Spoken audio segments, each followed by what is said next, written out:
Maayong hapon mga amigo. Yan. Nagsikwati ta kay tugnaw-tugnaw. Very yummy to guys. Dala ko to galing sa Davao. Ito ay product doon. Marami kasing kakao doon. Ang source of income nila. Yung tableya.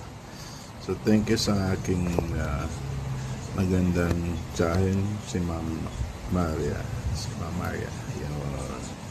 Sobrang sarap guys. Okay?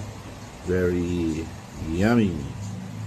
Talo nito yung ano guys, yung hot choco ng Jollibee na napakamahal at sobrang tamis.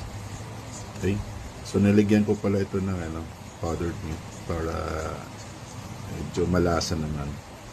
So ginamit kong sugar dyan guys is yung asukal sa tubo. Dinorado ba yan? Dinorado. Bigas pala yun. Ano ba yun? Yung comments nyo. Napakasarap guys. Ano ba yung asukal sa tubo? Kalimutan ko.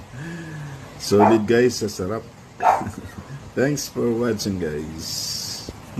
Wow, malasa.